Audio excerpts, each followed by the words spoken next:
चलो स्टार्ट करते हैं। अपने पहला क्वेश्चन जो अपना आने वाला है वाउचर का, बहुत ही सिंपल क्वेश्चन है। हम आपने देखा होगा पीडीएफ में बहुत सारे वाउचर्स दिए हुए हैं, तो पहले आपको क्या याद रखना है इसके अंदर क्या हो रहा है।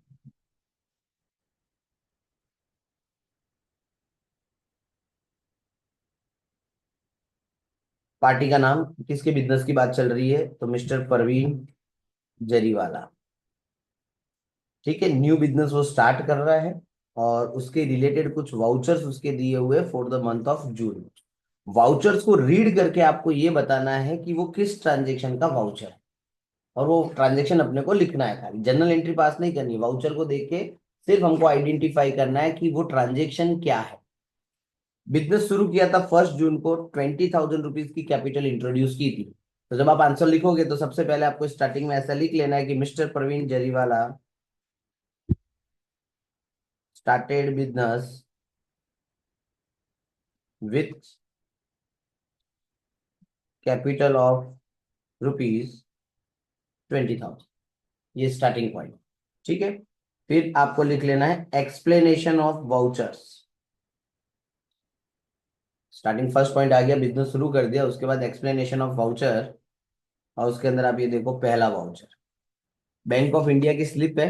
पता है वो बैंक की स्लिप आती है, फिर वो बड़ा वाला पोर्शन बैंक के पास रहता है, छोटा वाला सिक्का मार के अपने को दे देते हैं। Paid into the credit of current account of messrs Zari Wala stores, तो उसी का बिजनेस हुआ। उसने अपने खाते में पैसे डाले हैं, कितने, 19,500। वही पता चल रहा है ना इससे कि भाई उसने 2 तारीख को अपने खाते में पैसे डाले 19,500। तो आपको फिर नीचे लिख लेना है, जैसे ऊपर मैंने बताया आपको।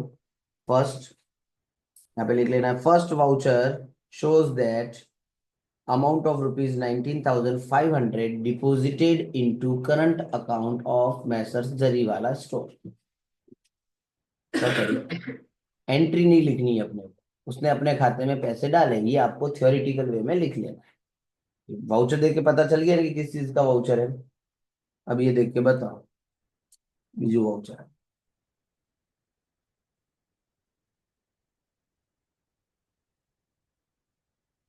ऊपर लिखा है क्रेडिट मेमो, એટલે उधार वाला वाउचर हुआ।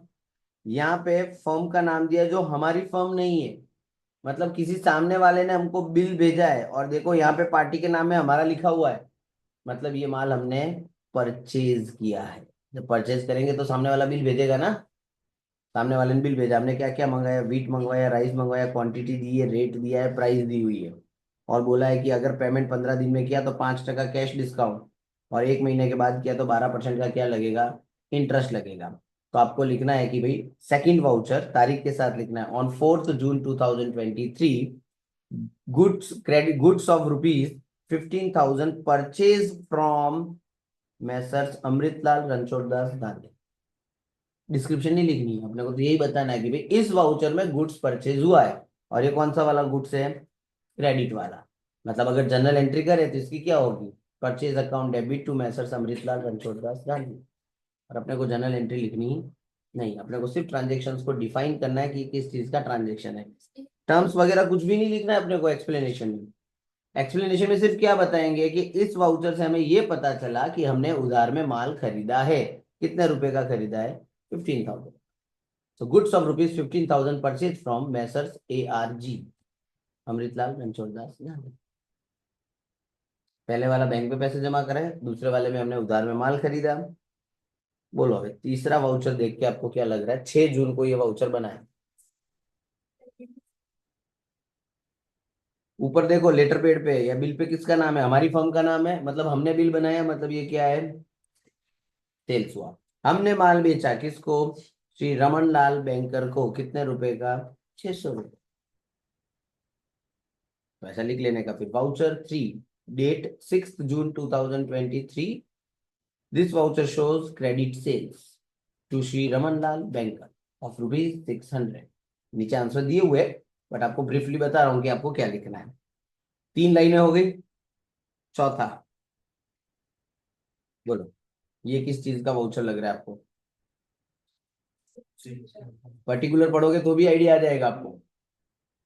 कि भाई 5 kilo basmati rice inferior quality के थे, रिटर्न बाय, मतलब सामने वाली पार्टी को बोल रहे कि भाई तूने हमें रिटर्न किया, रिसीव्ड बैग, और आपका अकाउंट हमने क्रेडिट कर दिया है 200 रुपए से। दिस इज नोन एज, सामने वाले ने रिटर्न किया तो कौन सा रिटर्न हुआ? Sales return. तारीख के साथ आपको लिख लेना कि भाई ये जो है वो सेल्स रिटर्न का ट्रांजेक्शन है।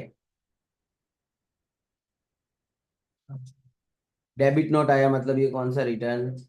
और आपको डेबिट नोट क्रेडिट नोट से ना पता चले तो डिस्क्रिप्शन पर्टिकुलर पढ़ लेने का, रिटर्न टू यू, मतलब हमने रिटर्न किया, हम रिटर्न करेंगे, वो कौन सा होता है? Purchase return.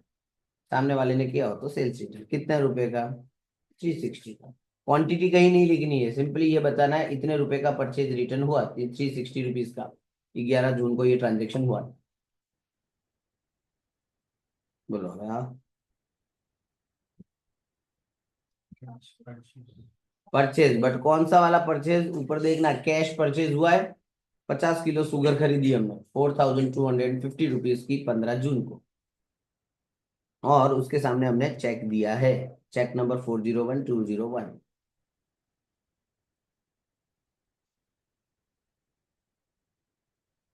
ये देखो।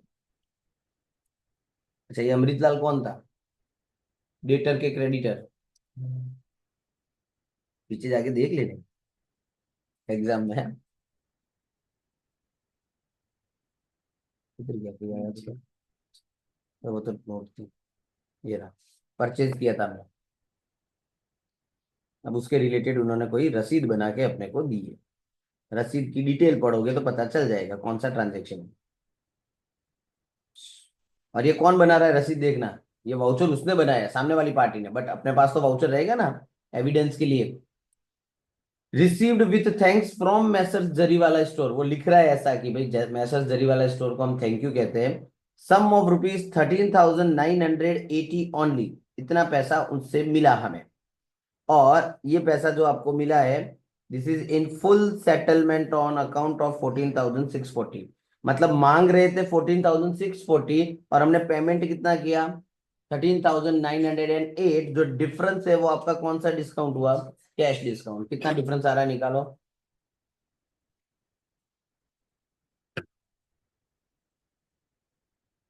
732।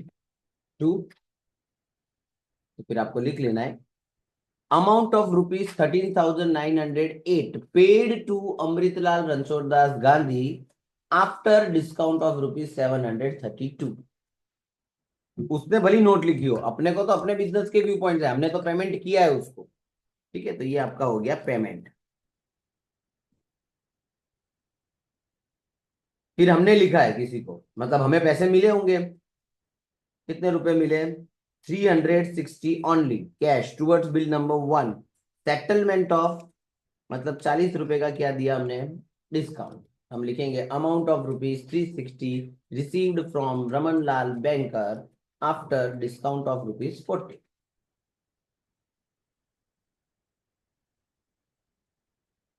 पची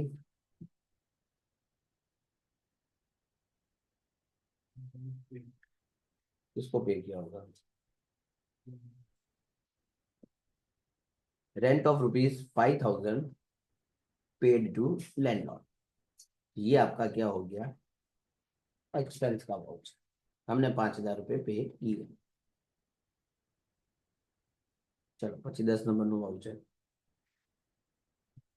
नौ आयो मगनलाल चिमनलाल शाह, रोकड़े में माल बेचा। तारीख सब में लिखना हर एक ट्रांजेक्शन में। 10 वाउचर, 10 पॉइंट 10 मार्क। बोलो, लग रहा है इसमें एक भी मार्क कटेगा? कुछ भी नहीं है इसके अंदर, सबसे पपलू वाला क्वेश्चन है ये। बट ना किया हो ना तो किसी को पता ही ना चले कि इसमें करना क्या है। अपने को एग्जैक्ट बुक के टेक्निकल वे में नहीं लिखना है, जैसे यहाँ पे लिखा है देखो, 2 June cash brought as a capital rupees 19,500 paid into bank, ये हमारा पहला वाउचर था। Second voucher credit memo, goods purchase on credit. आपने मतलब दो वे में नहीं लिखना, आप ट्रांजेक्शन करके डायरेक्ट लिखोगे तो भी चलेगा। 4 जून को गुड्स ऑफ रुपीज 15,000 क्रेडिट में परचेज किया अमृतलाल रणछोड़ दास गांधी से। Third voucher credit memo, but for the good sale, we sold goods of rupees 600 to Raman Lal Banker on credit. Ramanlal Banker return goods of ₹300 to us, but उसकी जगह हम ऐसा लिख सकते हैं कि सेल्स रिटर्न का ट्रांजेक्शन है ये, थोड़ा आप डिस्क्राइब करोगे तो कोई प्रॉब्लम नहीं है उसमें। फिफ्थ वाउचर डेबिट नोट का था विच शोज परचेज रिटर्न, तो we return goods of ₹362 so and so, अपने हिसाब से ही लिखना है, अपने इनसे तो बेटर वे में लिखेंगे, इन लोगों ने और सस्ता लिखा है। फिर cash memo cash purchase, seventh voucher जो है वो पैसा मिला, एट वाउचर जो है उसमें हमने रमनलाल बैंकर को रोकड़ा, सॉरी इसमें पैसा मिला, इसमें हमने पैसा पे किया, मैंने लिखा voucher is a receipt from Amritlal, ये पैसा मिला नहीं है, हमने पे किया है, paid him by a cheque. ये लिखने का पूरा, ना ना ना, अपने तो सिंपली ये वाला लिखना है, अपने डिस्काउंट के परसेंटेज की जगह अमाउंट लिख लेंगे, 732 आया था यहाँ पे 40 रुपए का आया था। फिर भाड़ा भरा 5,000 का, फिर उसके बाद कैश मेमो, कैश सेल्स किया था 90 रुपए का, खत्म। कब पड़ी? श्योर?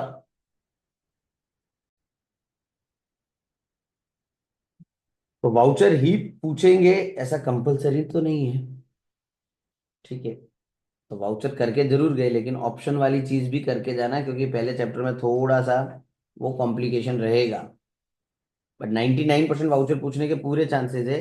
ये आपको पढ़ लेना है, ये मैं कुछ बताने वाला नहीं हूँ उसके बारे में, तुमको आवड़ता है ये, ठीक है, 5-6 कर लेना, ज्यादा करने की जरूरत नहीं है, 5 मार्क का पूछा जाएगा, ठीक है। आपको 3 लाइन की एक्सप्लेनेशन दे देनी, सिंपल वाली एक्सप्लेनेशन, और एक एग्जाम्पल कोट करके डाल देना है, એટલે तकरीबन तकरीबन 6 से 7 लाइन भर जाएगी आपकी। हाँ, पर या तो फिर 7 लाइन लिखो, याद रहेगी, नहीं तो फिर बेटर एग्जाम्पल ही है ना, एग्जाम्पल 2 बना के डाल सकते हो। और आपको लिखना कैसे है कि जैसे आपका ये क्वेश्चन नंबर 1 है, वैसे लिखेंगे अपने एक्सप्लेनेशन ऑफ कॉन्सेप्ट्स, एकदम proper presentation, number 1 going concern concept, પછી ब्लैक पेन के जे पेन हो सारी डिजाइन करी, फिर यहाँ से आपको लिखना है 1 लाइन 2 लाइन 3 लाइन एग्जाम्पल। अच्छा, लाइन बन जाए तो एक एक लाइन छोड़ के ना, हद से ज्यादा लाइन छोड़ोगे ना तो वो मार्क्स नहीं देगा, उसको डाउट चला जाएगा, पेज भरने की कोशिश की, ठीक है, 1 2 3 लाइन एग्जाम्पल, थोड़ा भारी वाला बना देना, एग्जाम्पल ना आवे तो कोई टेंशन नहीं, 3 लाइन लखी ना तो चाल से। फिर वापस सेकेंड कि भाई प्रूडेंस कॉन्सेप्ट, वापस वही डिजाइन, वही 3 लाइन, બેડ ડેટ રિઝર્વ, જે એક્ઝામ્પલ સારા લાગે નાખી દેવાના અંદર।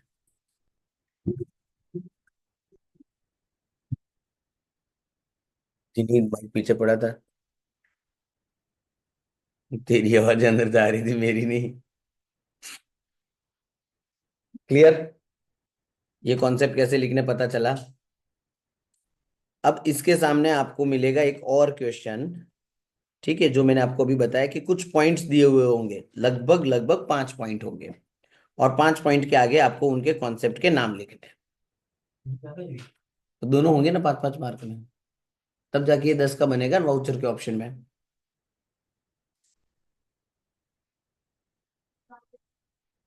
नहीं नहीं, मैं आपको बता रहा हूँ वही करना है, आ रहे हो, ठीक है। फिर अब इसमें लॉजिक हो ना हो, ये 5 पॉइंट, ये है ना 5 आंसर, जो इन्होंने लिखा है यही भगवत गीता है, ध्यान रखना। आज लखवानु तुम्हारे रियलिटी किया है वो चेक नहीं करने वाले, उनके पास आंसर शीट में यही होगा, उनको ये नाम नहीं दिखाई दिया वो मार्क्स काट लेंगे। तो और पूछ लिया इसकी जगह पे। हाँ तो वही बोल रहा हूँ, जैसे मैं 4 क्वेश्चन मैंने दिए हुए वो 4 कर लेना, उसमें से 5 पॉइंट होंगे ही होंगे, फिर कुछ कुछ और हो गया तो फिर दिमाग थोड़ा देना। क्वेश्चन उतार के फिर लिखने का उसमें कौन सा पॉइंट है, किसी पॉइंट लिखने का ना ना, अब आपके पास देखो इसमें ना फाइनल अकाउंट में टाइम कंज्यूम होगा आपका, तो आपको सिर्फ लिख लेने का ऐसे कि पॉइंट नंबर 1 कि भाई जैसे इसके अंदर कौन सा आ रहा है कि भाई रियलाइजेशन, बस। Point number 2 going concern, point number 3 prudence, 5 नाम लिख के जैसे फिल इन द ब्लैंक हो ना वैसे। कब पढ़ी? इसमें मैंने आपको टिक करके दिए हुए, एक 4 नंबर कर लेना, एक ऊपर 2 नंबर है उसमें 15 पॉइंट है, ये खाली एक बार रीड करना और कुछ नहीं करना है आपको। क्लियर? बोलो, ये हो गया अपना क्वेश्चन नंबर 1। अपने 10 मार्क इसमें पक्के हैं। वाउचर वाला ही करना है, अगर वाउचर आ गया तो दूसरा करना ही नहीं है, क्योंकि थियरी वाले क्वेश्चन में फुल मार्क्स नहीं मिलते, जल्दी नहीं मिलते, unless and until exceptional hand writing and presentation. हाँ, वाउचर वाले में पूरे रोकड़े मार्क्स मिलेंगे आप।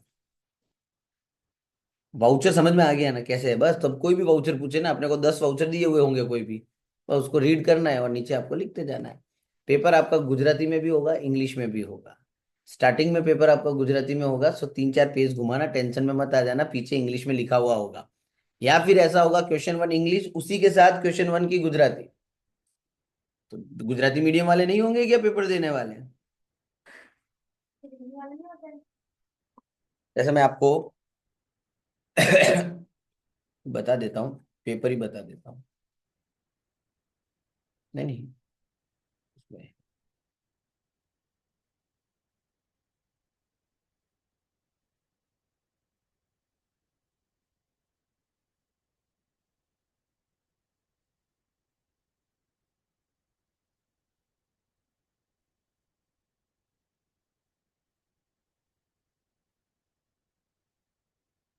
मेरी शायद स्क्रीन रिकॉर्डिंग में नहीं जा रहा हो, क्योंकि आईपैड कनेक्टेड है ना।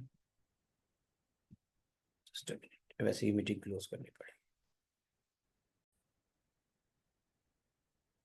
ये देख सकते हो आप, ये अपना वाउचर वाला पहला क्वेश्चन 10 मार्क का दिख रहा है। अभी अपन ने किए वैसे का वैसे ही क्वेश्चन है पूरा। और कितने वाउचर पूछे? 5 ही पूछे, बोलो, मतलब एक वाउचर 2 मार्क का हुआ। फिर देखो आपको क्या पूछा, गोइंग कंसर्न और कॉस्ट कॉन्सेप्ट विथ इलस्ट्रेशन, इसलिए मैंने बोला एग्जाम्पल लिखना।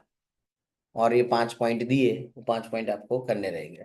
फिर ये तो इसके अंदर उन्होंने प्योर इंग्लिश पेपर है, लेकिन पेपर एक्चुअली यहाँ से शुरू हुआ था, ये स्टार्टिंग गुजराती। इसलिए जो गुजराती मीडियम से है उनके लिए फायदा है कि उनको अगर कदाच कुछ समझ में ना आए तो वो चीज रेफर कर सकते हैं, तो उनको वो कॉन्सेप्चुअल क्लैरिटी आ जाएगी। ऐसा भी होगा क्वेश्चन के साथ ही इंग्लिश वाला क्वेश्चन हो, जैसे ये लिखा हुआ है फाइनल अकाउंट का क्वेश्चन। शुरुआत में स्टॉक खरीदी, मंजूरी, वेचान, गाड़ी भाड़ू, खरीद, गाड़ी भाड़ू, पगार, मकान, फर्नीचर। ये जैसे ही यहाँ पे तीसरा एडजस्टमेंट खत्म हुआ, उसके तुरंत नीचे इंग्लिश में होगा वापस। विड्रॉन ड्रॉइंग्स आती है गुजराती, आई नो।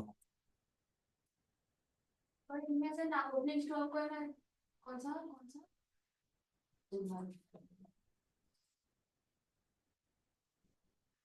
ठीक है, चलो ये क्वेश्चन नंबर 1 वाला तो आपको समझ में आ गया कैसे पूछेंगे, आई अज्यूम। और 12 MCQ पूछे उन्होंने,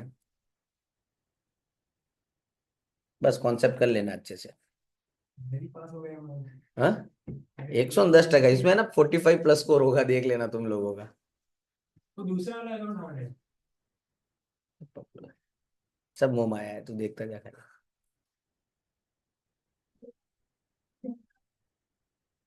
सर पेपर बनता है। चलो इतना रखते हैं अपने। अब अगला क्वेश्चन पे जाते हैं अपने फाइनल अकाउंट के ऊपर।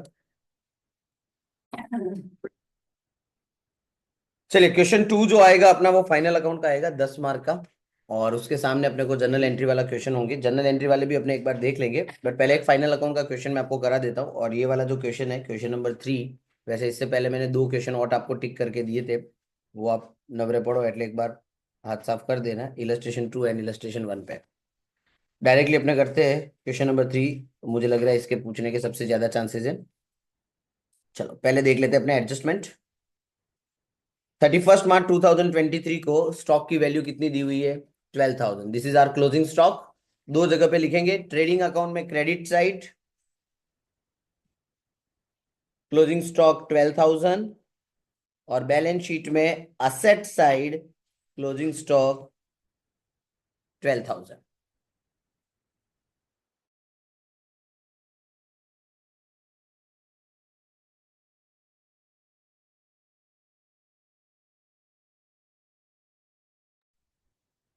चलिए, तो क्लोजिंग स्टॉक लिख लिया, 2 इफेक्ट हो गई, हर एडजस्टमेंट की 2-2 effect.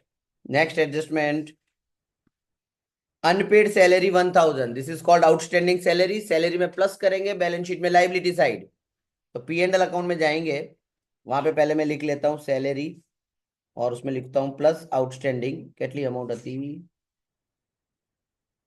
Amount is 2000, most probably yes 1000। ठीक है, इनर कॉलम में लिखेंगे, फिर बाद में जब सैलरी आएगी तब टोटल करके बाहर लिख लेंगे। बैलेंस शीट में लाइबिलिटी साइड आउटस्टैंडिंग सैलरी 1000। आपको ध्यान रखना है ट्रेडिंग पीएनएल में टू और बाय आपको लिखना है। ठीक है, उसके मार्क्स कटते हैं। और ऊपर हेडिंग भी देनी है आपको। मैं हेडिंग दे के दे देता हूँ आपको। किसका सम कर रहे हैं अपने? जितेश नवाडिया। तो ऊपर आपकी हेडिंग रहेगी trading and profit and loss account of mister Jitesh as at, तारीख थी 31 मार्च 23। तो एज एट 31 मार्च 23। और सेम मैनर में balance sheet of mister Jitesh as at 31 March 23। ठीक है, ऐसे हेडिंग देना, नहीं तो वो हेडिंग के मार्क काट लेते हैं, आधा आधा मार्क्स। चलो, अपने सैलरी वाला एडजस्टमेंट हो गया, फिर नेक्स्ट एडजस्टमेंट में जाते हैं। तो तीसरा एडजस्टमेंट, इंटरेस्ट ऑन कैपिटल हमको 10% कैलकुलेट करना है। तो सबसे पहले कैपिटल हम ढूंढते हैं अपने क्वेश्चन में से। कैपिटल आपको स्टार्टिंग में दी हुई है 53,000। तो कैपिटल कहाँ लिखते हैं बैलेंस शीट में? लाइबिलिटी साइड, सबसे ऊपर इनर कॉलम में कैपिटल 53,000, और उसके ऊपर इंटरेस्ट ऑन कैपिटल कितना चार्ज करना है हमको? 10%। तो 53,000 का 10% 5300। तो एक तो कैपिटल में प्लस करेंगे और दूसरा पी एंड एल अकाउंट में हम डेबिट साइड लिखेंगे इंटरेस्ट ऑन कैपिटल 5300। क्लियर? तीन एडजस्टमेंट थे, तीनों कंप्लीट कर दिए। अब सिंपली आपको ट्रायल बैलेंस खाली करनी है और कुछ नहीं करना है। चलो तो क्वेश्चन में जाते हैं अपने फटाफट। कैपिटल दिया हुआ था, हमने लिख लिया। ड्रॉइंग्स कैपिटल में से माइनस 5,000 रुपीज, माइनस ड्रॉइंग्स 5,000। और उसके बाद अपने को दिया हुआ insurance premium, P and L account में debit side insurance premium, and that was 1200। चलो फिर क्या दिया हुआ? Cash on hand balance sheet asset side, bank overdraft balance sheet liability side. तो cash on hand that is 1,000 rupees, and bank overdraft that is 10,000 rupees balance sheet में liability side. ठीक है, यहां तक क्लियर? चलो फिर अपने को क्या दिया हुआ है? सैलरी 6,000, जहां पे अभी आउटस्टैंडिंग लिखा था उसके ऊपर, एंड ओपनिंग स्टॉक 4,000। सैलरी जाएगी आपके पी एंड एल में, और सैलरी दी हुई है आपको 6,000, 1,000 का आउटस्टैंडिंग था, सो बाहर आ जाएगा 7,000। और ओपनिंग स्टॉक ट्रेडिंग अकाउंट में debit side to opening stock, and that is 4,000। चलो फिर परचेज रिटर्न परचेज में से माइनस करेंगे, सेल्स रिटर्न सेल्स में से माइनस करेंगे। पीआर 2,000 का है, एसआर जो है आपका 1,000 का है। तो ट्रेडिंग अकाउंट में जाएंगे, पहले लिखना है आपको परचेज, उसमें से माइनस कर देना है आपको परचेज रिटर्न। परचेज रिटर्न हमको दिया हुआ है 2,000 का, और सेल्स माइनस सेल्स रिटर्न, और सेल्स रिटर्न अपने को दिया हुआ है 1,000। ठीक है, इसकी जगह पे गुड्स रिटर्न ऐसा वर्ड हो सकता है। सो डेबिट वाला कौन सा होगा? सेल्स रिटर्न, और क्रेडिट वाला होता है हमेशा परचेज रिटर्न। चलो पची नेक्स्ट। इनवर्ड ट्रेडिंग में आता है, आउटवर्ड पी एंड एल में जाता है। तो 1,300 का कैरेज इनवर्ड है, 1,400 का कैरेज आउटवर्ड है। तो 1,300 trading account debit side carriage inward, पर कैरेज इनवर्ड हाँ 1,300, और carriage outward P and L में लिखेंगे, एंड दैट इज 1,400। उसके बाद अपने को दिया है परचेज और सेल। परचेज 60 का, सेल्स 80 का। Trading account purchase 60,000, sales 80,000, net amount 58,000 purchase की, सेल्स की net amount 79,000।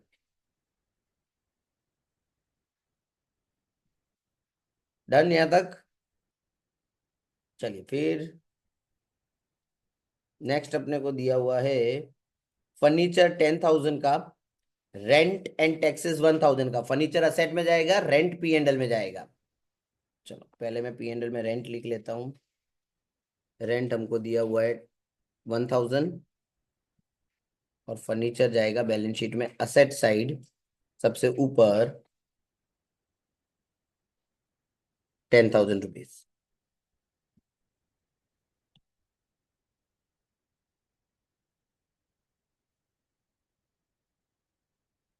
Wages trading account में जाएगा 2000।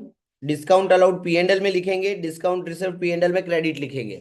ठीक है, तो तीन इंफॉर्मेशन में लिख रहा हूं यहाँ पे। वेजिस ट्रेडिंग अकाउंट में डेबिट साइड अमाउंट इज 2000।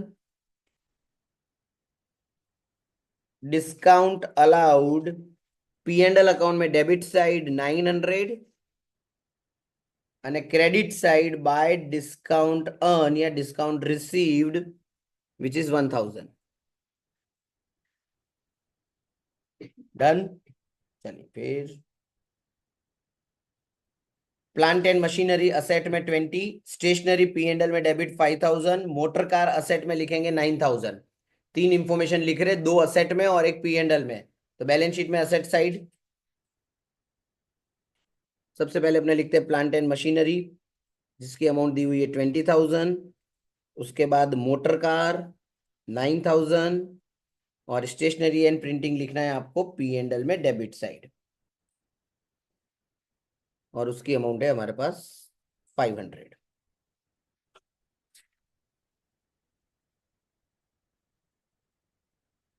चलो फिर कुछ ट्रायल बैलेंस के पॉइंट बाकी। बेड डेट्स, बेड डेट्स दिया हुआ है अपने को 100। बेड डेट्स का लिखेंगे पी एंड एल में डेबिट, गुडविल लिखेंगे बैलेंस शीट में असेट साइड, डेटर्स लिखेंगे बैलेंस शीट में असेट साइड। तो तीन इंफॉर्मेशन बेड डेट्स, गुडविल और डेटर। बेड डेट्स में लिख लेता हूँ पी एंड एल में डेबिट 100 रुपीज, गुडविल लिखेंगे बैलेंस शीट में असेट साइड और शॉर्ट फॉर्म यूज नहीं करनी है आपको, एग्जाम में फुल फॉर्म लिखनी है 10,000 और डेटर्स लिखेंगे 20,000। एग्जाम में आपके ऐसे बीच में गैप पड़ता है तो कोई टेंशन नहीं लेना। फिक्स असेट हमेशा ऊपर लिखना, करंट असेट सारी बीच में या लोअर साइड लिखना और फिक्टिशियस हो तो एकदम लोअर एंड में लिखना है। कैपिटल हमेशा ऊपर की तरफ, फिर नॉन करंट लाइबिलिटी लोन वगैरह उसके बाद आएगी और उसके बाद आपको करंट लाइबिलिटी लिखनी होती है। चलो डेटर लिख लिया हमने। अब हमको दिया है क्रेडिटर 8300 का, रिसीवेबल 1700 का, पेबल 1300 का। तो क्रेडिटर और पेबल लाइबिलिटी में जाएंगे, रिसीवेबल जाएगा आपका असेट में। और कमीशन दिया है और वो कौन सी साइड दिया है देखना, क्रेडिट साइड दिया है। क्रेडिट साइड मतलब ये इनकम में जाएगा क्योंकि ये कमीशन एक्सपेंस भी होता है, इनकम भी होती है। तो साइड देख लेने की, डेबिट वाला खर्चा होता है, क्रेडिट वाला इनकम होता है। तो चलो बैलेंस शीट में जाते हैं। सबसे पहले liability side, creditors and creditors given 8300। उसके बाद अपने को दिया है बिल्स पेबल, बिल्स पेबल अपने को दिया हुआ है 1300। बिल्स रिसीवेबल, रिसीवेबल अपने को दिया हुआ है 1700 का। ठीक है, और अपने को दिया हुआ है कमीशन जो हम लिखेंगे पी एंड एल अकाउंट में credit side, because credit side में दिया हुआ है 500। क्लियर, सम हो जाता है खत्म। कैलकुलेटर को अच्छे से यूज करना है आपको और मुझे अमाउंटें बतानी है। चल क्रेडिट साइड का टोटल करेंगे सबसे पहले 79,000 प्लस 12,000, 91,000 में से डेबिट साइड की सारी अमाउंटें माइनस की जाए फटाफट। 25,700 सभी लोग करना। और 25,700 का ग्रॉस प्रॉफिट वापस पी एंड एल अकाउंट में credit side.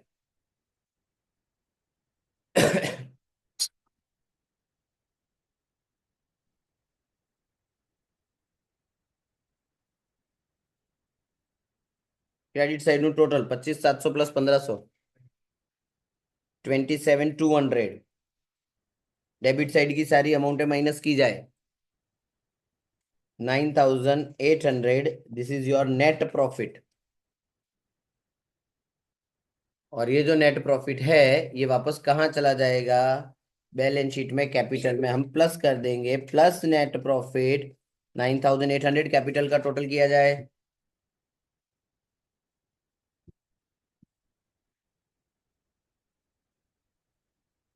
63,100. Now the total of balance sheet.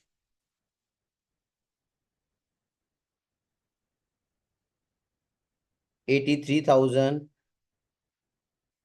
चलो बोथ साइड 83,700 आपका आ जाएगा।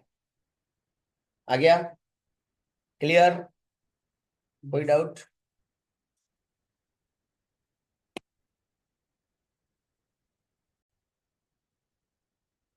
ये आपकी लास्ट ईयर की एग्जाम का क्वेश्चन है, इसको अपने एक बार देख लेते हैं। Just orally we will complete it. ठीक है। First adjustment, closing stock we know very well. कहाँ लिखेंगे इसको हम? बोलो कहाँ लिखेंगे? Trading account. ट्रेडिंग अकाउंट में क्रेडिट साइड और बैलेंस शीट में असेट साइड। फिर लिखा है 2000 वॉज आउटस्टैंडिंग फॉर सैलरी। दो इफेक्ट हम इसकी क्या देंगे? सैलरी जब हम लिखेंगे पी एंड एल में डेबिट साइड, उसमें प्लस हो जाएगा, और बैलेंस शीट में पेंसिल को क्या हुआ? अरे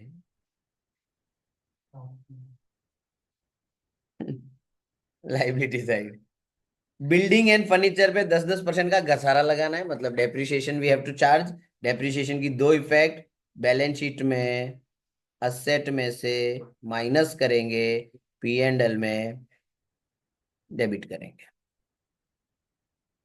तीन एकदम पपलू वाले एडजस्टमेंट, कोई रॉकेट साइंस नहीं इसमें। चलो एक बार ट्रायल बैलेंस को अपने उड़ा देते हैं। ओपनिंग स्टॉक कहाँ आएगा? ट्रेडिंग अकाउंट में डेबिट साइड, डेबिट वाले तो सब डेबिट भी जाने वाले। Purchase trading account, wages trading account, carriage outward P and L, inward salary P and L, building furniture debtor IP P and L, printing sundry repairing cash drawings, liability में capital में से minus. भाई capital liability, creditor liability, sales trading rent P and L. Clear? बोलो free के marks है, आराम से ये 15 से 20 मिनट में आपका खत्म हो जाता है। क्रेडिट साइड में लिखना है। पी एंड एल में क्रेडिट, क्रेडिट दिया तो क्रेडिट में, डेबिट हो तो डेबिट में। रेंट रिसीव नहीं हो सकता क्या? पर बैलेंस दिया है ना ऊपर, क्रेडिट दिया है तो उससे पता चल जाता है ना दिस इज योर इनकम। हो पड़ी? बोलो फाइनल अकाउंट में कोई डाउट? मुझे नहीं लग रहा है घर जाके वापस करना है इसको, पत गया अब, इतना तो आवड़ता है तुमको। ठीक है, अब ऑप्शन में क्या पूछा जाता है वो बता देता हूँ, बट ऑप्शन वाला करना मत, थोड़ा हैवी पड़ जाएगा वो आपको।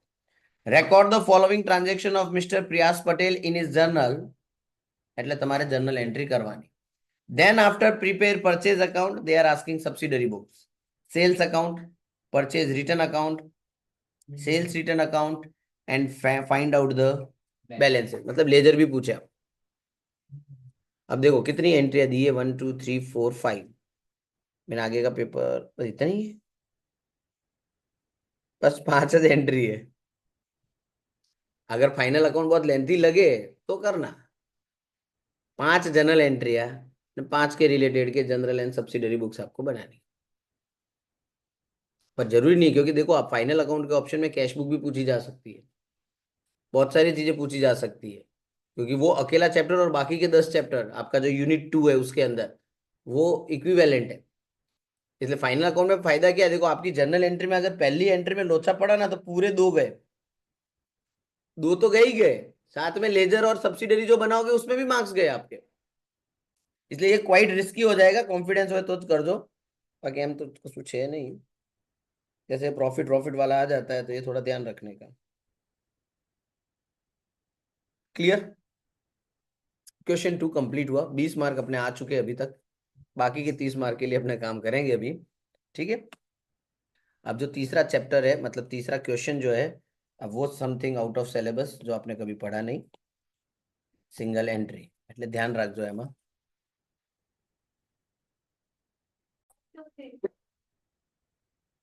चलिए सिंगल एंट्री का एक बड़ा क्वेश्चन कर रहे हैं जो 10 मार्क में पूछा जा सकता है। ठीक है, ये कुछ ज्यादा ही बड़ा क्वेश्चन है, बट इसके रिलेटेड एक दो एडजस्टमेंट कम होंगे उसके अंदर, या एक दो लेजर्स आपको कम बनाने को पड़े। बट एक फुल फ्लेश करते हैं ताकि आपको छोटे क्वेश्चंस भी पूछेंगे अगर ऑप्शन में, तो आपको पता चल जाएगा। ठीक है, आपको ओपनिंग एंड क्लोजिंग बैलेंसेस दिए हुए असेट्स एंड लाइबिलिटीज के एक पूरी टेबल उन्होंने बना के दी है।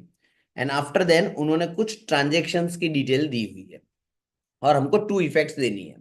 बनाना क्या है अपने को, ट्रेडिंग पी एंड एल, और एक ओपनिंग बैलेंस शीट भी हमको बनानी पड़ेगी इसके अंदर। वैसे तो क्लोजिंग बैलेंस शीट बनानी है जस्ट लाइक फाइनल अकाउंट की तरह, trading P and L balance sheet.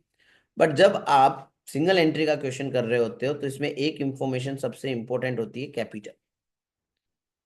आप एनपीओ याद करो, एनपीओ में कई बार कैपिटल नहीं दिया होता था, तो हम एक स्टेटमेंट ऑफ अफेयर्स बनाते हैं और उसके हिसाब से कैपिटल फाइंड आउट करते हैं। तो यहाँ पे आपको ओपनिंग के सारे बैलेंसेस दिए हुए हैं, आपको क्या फाइंड आउट करना है, सबसे पहले ओपनिंग कैपिटल। और ओपनिंग कैपिटल बनाने के लिए एक छोटी सी बैलेंस शीट बनाएंगे, जिसको हम बैलेंस शीट नहीं कहते, जिसको हम कहेंगे statement of affairs as at 1 April 2017, साल की शुरुआत में। ठीक है, सेम लाइक बैलेंस शीट की तरह लाइबिलिटी असेट। अपने क्या करेंगे, सारी चीजों को एक साथ करते जाएंगे, जिसको जहां जहां लिखना है एक साथ अपने इंप्लीमेंट करते जाएंगे। ऐसा नहीं है कि सिर्फ पहले अपने अफेयर्स बनाएंगे, सारी इंफॉर्मेशन लिखते जाना है अपने को। चलो तो स्टार्ट करते हैं अपने। सबसे पहले आपको डेटर का ओपनिंग एंड क्लोजिंग दिया हुआ है।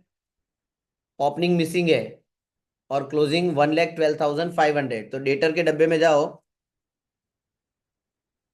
कोई भी एक डब्बा जिसको डेटर का नाम दे दो। ओपनिंग में मैं क्वेश्चन मार्क कर देता हूं और क्लोजिंग सबसे नीचे लिख लेता हूं, क्लोजिंग बैलेंस 1,12,500। ठीक है, अब ये जो क्लोजिंग बैलेंस होता है डेटर का, ये आपकी क्लोजिंग बैलेंस शीट में भी होता है वापस। तो क्लोजिंग बैलेंस शीट मतलब जो मेन बैलेंस शीट हम बनाने वाले हैं, उसमें मैं पहले जाके डेटर लिख लेता हूं, डेटर्स 1,12,500। तो जितनी इफेक्ट हो सकती है सारी एक साथ दे देने की, ताकि फिर लास्ट में अगर बाकी ना रह जाए।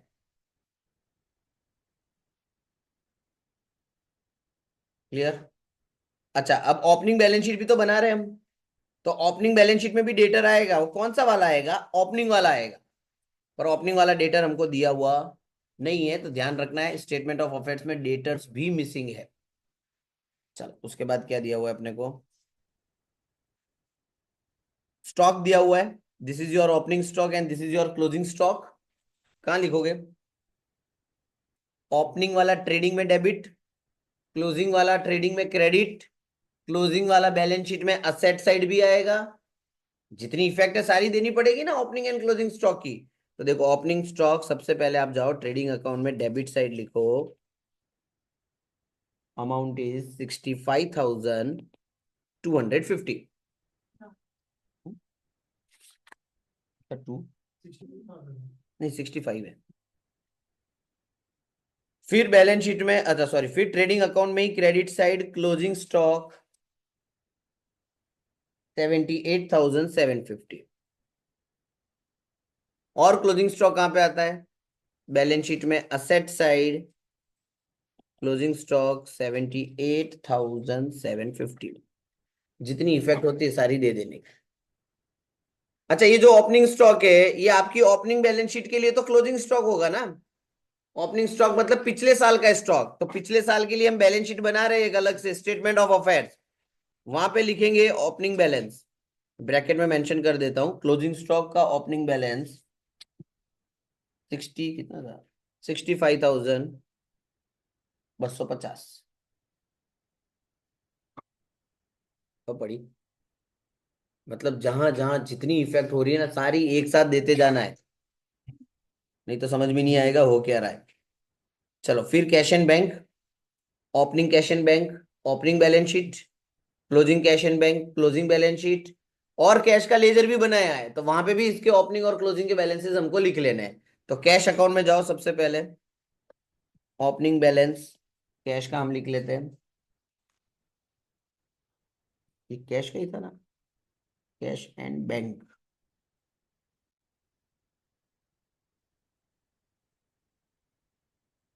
1,04,000। एक मिनट एक मिनट एक मिनट एक मिनट, रुक जाना, कुछ लोचा लग रहा है मुझे।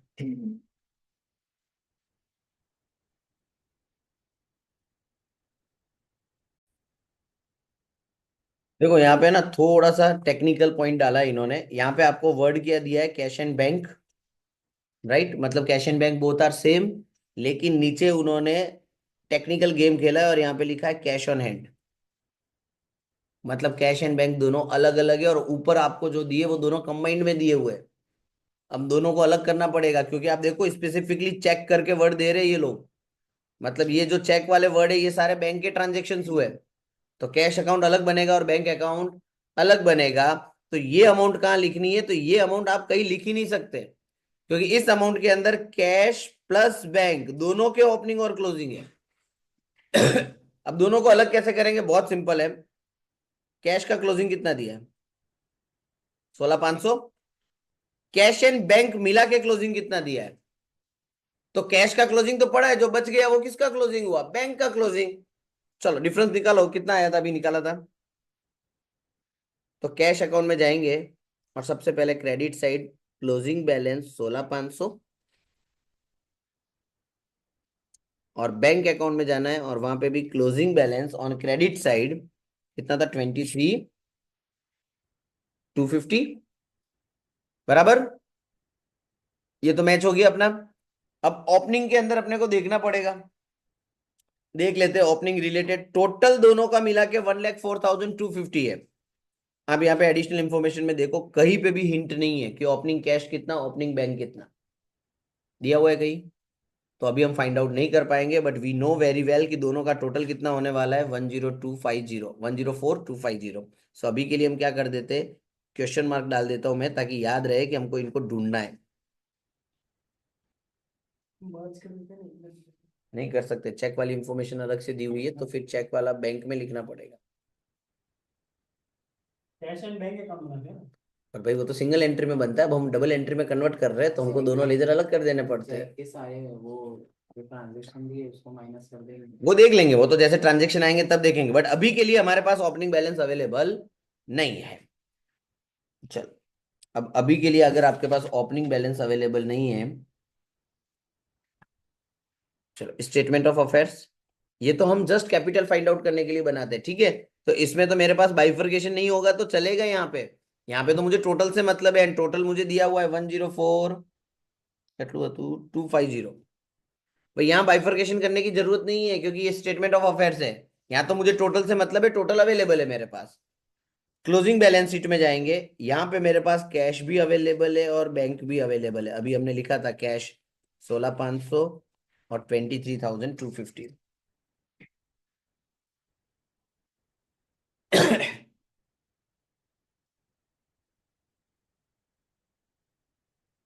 बलाबल। चलो, अभी तो सिर्फ अपने बैलेंसेस खाली कर रहे हैं। चलो फिर क्या दिया हुआ है अपने को, प्लांट का ओपनिंग बैलेंस और प्लांट का क्लोजिंग बैलेंस। प्लांट का लेजर बनाने की जरूरत नहीं होती, हम डायरेक्टली अपने लिख सकते हैं। तो प्लांट का जो ओपनिंग बैलेंस है वो ओपनिंग बैलेंस शीट में लिखो।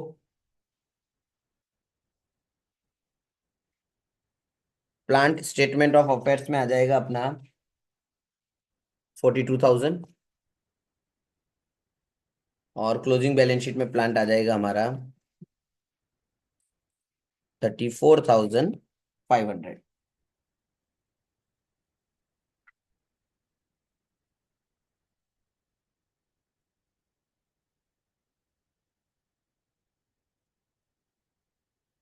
Done.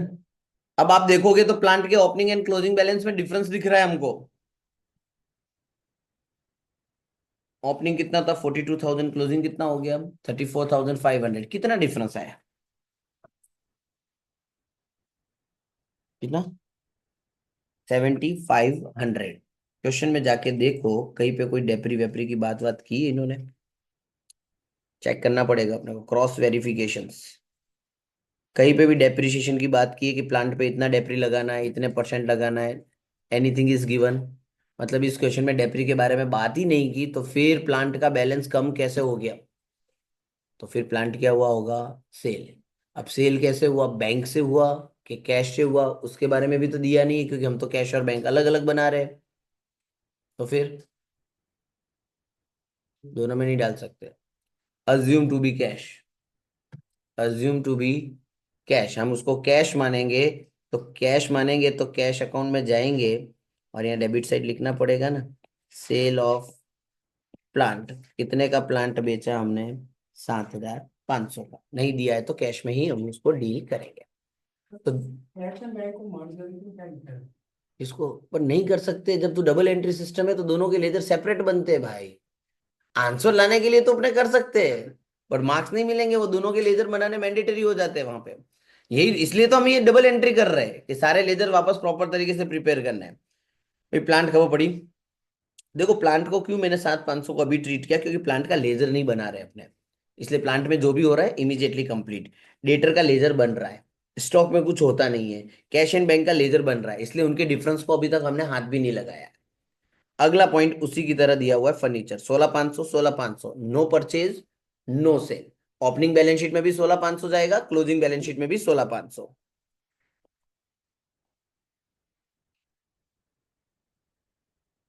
Statement of affairs 16,500, balance sheet में 16,500।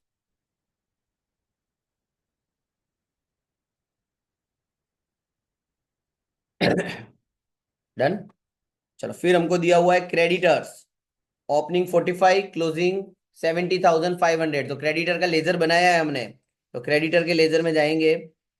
इसका क्रेडिट साइड में ओपनिंग बैलेंस लिखा जाता है, और ओपनिंग बैलेंस इसका दिया हुआ है 45,000, और क्लोजिंग बैलेंस डेबिट साइड में आता है इसका, दैट इज 70,500।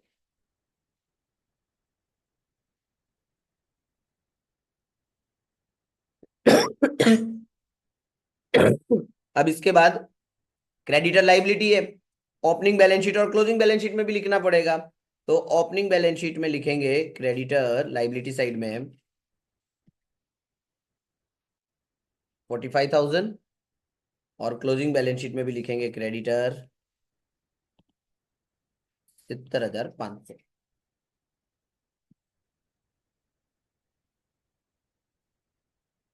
चलो पची नेक्स्ट कह दिया, आउटस्टैंडिंग एक्सपेंस।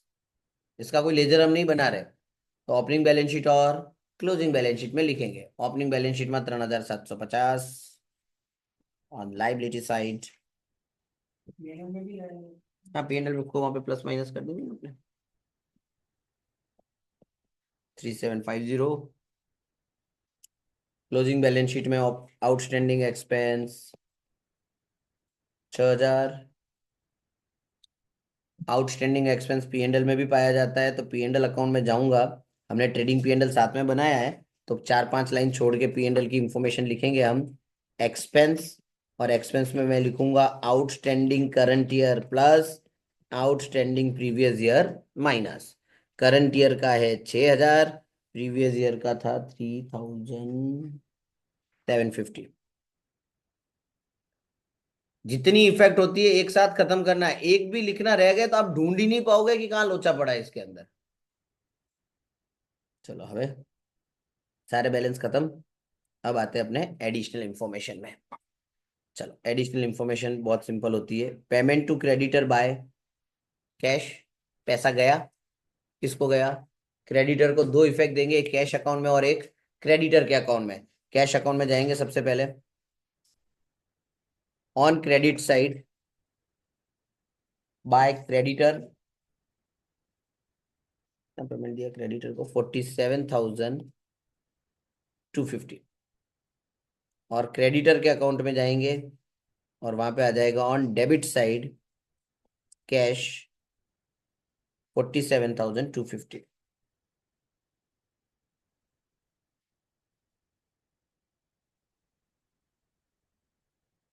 चलिए फिर दिया है टोटल सेल्स। टोटल सेल्स कहाँ लिखेंगे? अब टोटल सेल्स के अंदर दो लोग होंगे, कैश सेल्स और क्रेडिट सेल्स। दोनों का बाइफर्केशन राइट नाउ अवेलेबल नहीं है, पर दोनों का बाइफर्केशन चाहिएगा, क्योंकि कैश सेल्स कैश में जाएगा, क्रेडिट सेल्स डेटर्स में जाएगा, और टोटल सेल्स जाता है ट्रेडिंग P&L में। तो अभी के लिए इसको ट्रेडिंग P&L में डाल देते हैं अपने, फिर अलग करेंगे इनको बाद में।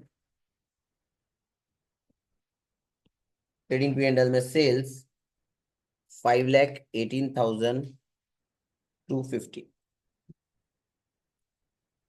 ठीक है, और यहाँ पे मैं नीचे ऐसे वर्किंग के लिए लिख लेता हूँ, total sales is equals to cash sales plus credit sales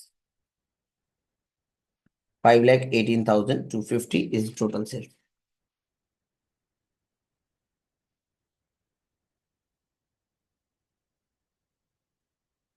done. चलो अगली इंफॉर्मेशन क्या है हमारे पास? कैश ऑन हैंड, ये तो हमने, सॉरी, डिस्काउंट अलाउड। कितना डिस्काउंट अलाउड हुआ? 5250। बताओ कहाँ लिखेंगे? एक तो P&L में डेबिट बिकॉज खर्चा है, और दूसरा डेटर्स के अकाउंट में क्रेडिट साइड, जिनको हम माल बेचते हैं उन लोगों को ही हम डिस्काउंट देते हैं। तो सेकंड इफेक्ट उसकी कहाँ जाएगी? डेटर्स के अकाउंट में क्रेडिट साइड।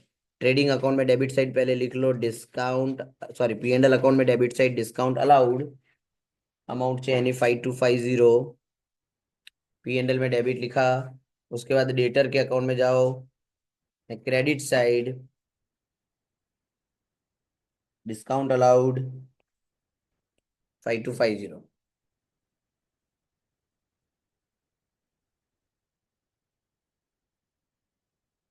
चलो फिर लिखा है check received from debtor. Debtor ने पैसे दिए बट चेक मिला है, तो कहाँ लिखेंगे? बैंक अकाउंट में। पैसा आ रहा है बैंक अकाउंट में, डेबिट साइड डेटर्स, और पैसे आए अपने पास, कितने आए? 3,24,000। और डेटर का बैलेंस उतने से कम हो जाएगा, सो डेटर के अकाउंट में credit side by bank 3,24,000।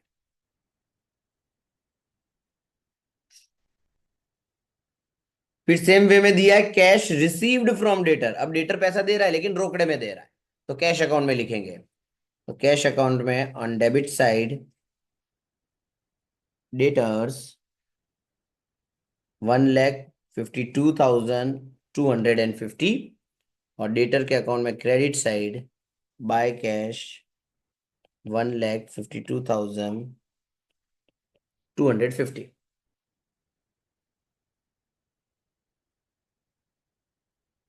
Cash withdrawn from bank 33,750। बोलो क्या लखी सुआ? कैश विड्रॉन कॉन्ट्रा एंट्री हुई, बैंक से पैसे गए और कैश में आए, तो बैंक में लिखेंगे क्रेडिट साइड ने, कैश में लिखेंगे डेबिट साइड। तो बैंक अकाउंट में क्रेडिट साइड बाय कैश 33,750, और कैश अकाउंट में डेबिट साइड बैंक 33,750।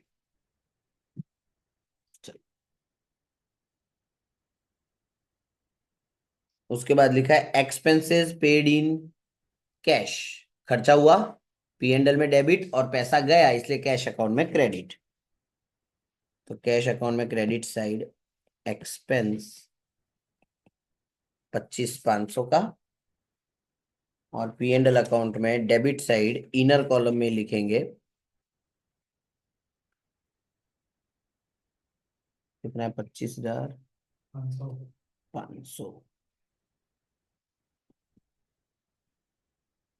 चलो फिर कैश परचेज, रोकड़े में माल खरीदा। बोलो कहाँ लिखोगे? ट्रेडिंग में तो दोनों हो सकते हैं ना, कैश और क्रेडिट दोनों। तो एक तो ट्रेडिंग में आएगा ही आएगा, और दूसरा पैसा गया इसलिए कैश अकाउंट में क्रेडिट साइड। तो पहले कैश में क्रेडिट डाल देता हूं मैं। परचेज, माल खरीदा हमने 15,750 का, और ट्रेडिंग में हम टोटल लिखते हैं, सो एक काम करेंगे नीचे वर्किंग कर देंगे जैसे सेल्स का किया था। Total purchase is equals to cash वाला परचेज प्लस क्रेडिट वाला परचेज, जिसमें कैश वाला परचेज हमारे पास आ गया है 15,750। फिर टोटल आएगा तब उठा के उसको ट्रेडिंग अकाउंट में डाल देंगे, अभी के लिए उसको वर्किंग में ही रखते हैं।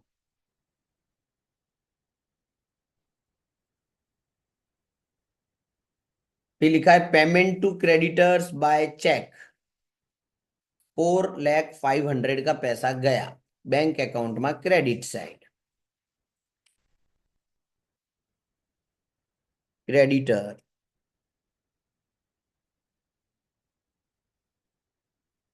ठीक है, और क्रेडिटर के अकाउंट में debit side bank 4,05,000।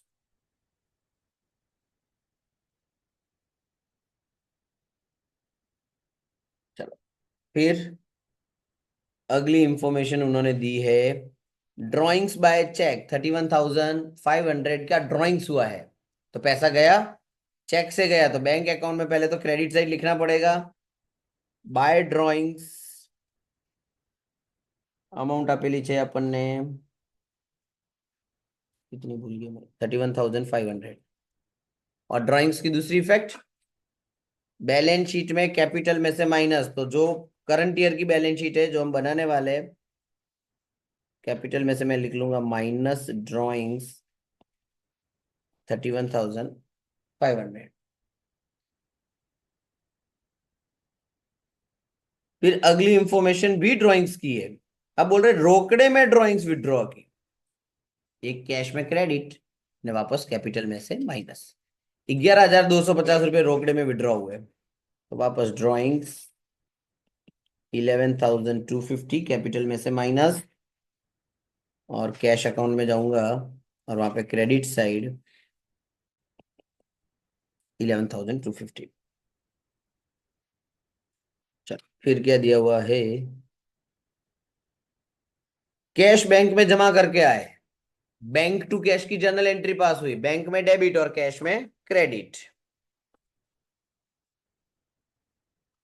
Bank account में डेबिट साइड कैश 1,16,250, और कैश अकाउंट में credit side by bank 1,16,250।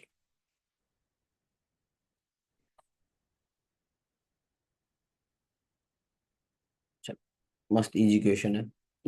Expenses paid by check 26,250, अभी देखो आगे आया था एक्सपेंसेस पेड इन कैश, मतलब खर्चा हुआ है लेकिन पेमेंट दो तरीके से किया है, कैश में भी किया है और चेक से भी किया है, कोई बात नहीं, बैंक में क्रेडिट लिखेंगे और P&L में डेबिट करेंगे।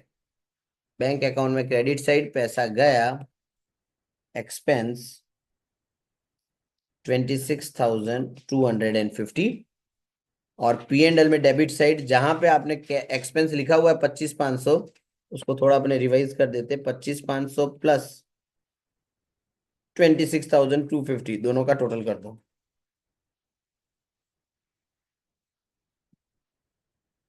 दोनों का total 51,750, 51,750। Next, bad debts return of, bed date कहां लिखेंगे, P&L में डेबिट और डेटर के अकाउंट में क्रेडिट साइड, क्योंकि आपका डेटर रिड्यूस हो जाते हैं बेड डेट्स पे, तो 3750 P&L अकाउंट में डेबिट साइड, एंड डेटर के डब्बे में जाएंगे और दिया क्रेडिट साइड 3750।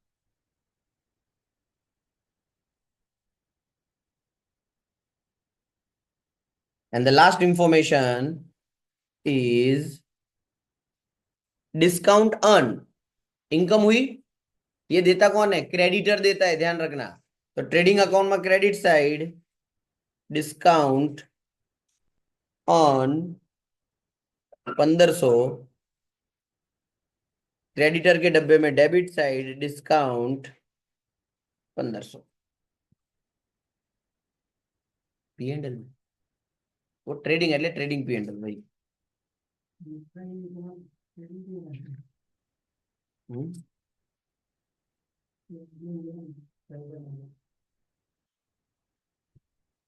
क्लियर, देखो जितना उन्होंने दिया था उतना हमने सब कंप्लीट कर दिया है, अभी भी हमने ओपनिंग कैपिटल ढूंढी नहीं है, क्यों नहीं ढूंढी ओपनिंग कैपिटल, उसका कारण है, एक तो ओपनिंग डेटर नहीं है मेरे पास, राइट, तो सबसे पहले एक तो ओपनिंग डेटर मुझे ढूंढना पड़ेगा, और ओपनिंग डेटर हम कैसे ढूंढेंगे, तो डेटर का अकाउंट हम बना रहे हैं, बट इसमें एक और इंफॉर्मेशन आती है यहाँ पे, वो भी मिसिंग है, क्रेडिट सेल्स, तो सबसे पहले तो अपने को कैश सेल्स ढूंढना पड़ेगा, क्वेश्चन में कैश सेल्स कहीं दिया हुआ नहीं है, तो ये ना क्लिक होना पड़ेगा कि कौन सा लेजर पहले क्लोज करना पड़ेगा, तो वो इंफॉर्मेशन मिलेगी। तो देखो यहाँ पे डेटर्स ढूंढने के लिए क्रेडिट सेल्स की जरूरत है, और क्रेडिट सेल्स ढूंढने के लिए कैश सेल्स की जरूरत है, कैश के लेजर में गया, वहां जाके पता चला कि भाई इधर तो ओपनिंग बैलेंस भी मिसिंग है। એટલે यहाँ पे एक चीज तो कंफर्म है कि कैश सेल्स आने वाला है, but still it is missing. હવે भरा गए, मतलब ये अकाउंट अब क्लोज नहीं होगा। चलो अब हम जाते हैं बैंक वाले में। बैंक वाले में अपने को देखना पड़ेगा कि भाई इधर तो कुछ मिसिंग नहीं है, तो बैंक वाले में एज सच कुछ ऐसा दिया हुआ नहीं दिख रहा है, और सिर्फ एक ओपनिंग बैलेंस वहां पे मिसिंग दिख रहा है अपने को। ठीक है, तो बैंक का अकाउंट क्लोज हो जाएगा आपका, और बैंक का अकाउंट क्लोज होगा ना तो सब कुछ हो जाएगा। क्रेडिट साइड का ही टोटल ज्यादा होगा क्योंकि ओपनिंग मिसिंग है। हाँ 4,92,000 ज्यादा जाएगा टोटल, 5,00,000, 5,15,250 माइनस डेबिट साइड की इंफॉर्मेशन 1,000। कैश का ओपनिंग मिल गया, बैंक का ओपनिंग मिल गया आपने, तो गेम की तरह है। देखो बैंक का ओपनिंग मिला, अब कैश का ओपनिंग तो मिल ही जाएगा ना, क्योंकि दोनों का टोटल तो पड़ा था मेरे पास 1,04,250। उसमें से 75,000 माइनस कर दो, आपको कैश का बैलेंस मिल जाएगा। 1,04,250 माइनस 75,000, 29,250। अब देखो, अब बैंक कैश अकाउंट क्लोज किया जा सकता है, अब हमें कैश में सेल्स मिल जाएगा। क्रेडिट साइड का टोटल कैश अकाउंट का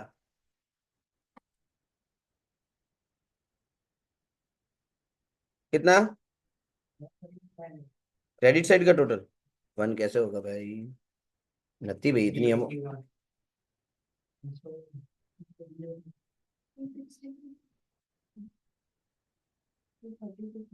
232,500 आएगा।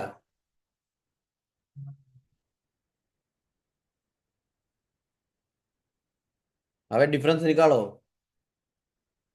टोटल करके, पहला 47,250 है, फिर 25,300 है, कितना, ये कौन सा सेल आया। अब वर्किंग में जाएंगे, नीचे हमने एक वर्किंग चल रही थी, total sales plus cash sales plus credit sale, तो उसमें कैश सेल्स आ गया 9,750, तो माइनस कर दोगे तो आपको क्या मिल जाएगा, क्रेडिट सेल्स 5,18,250,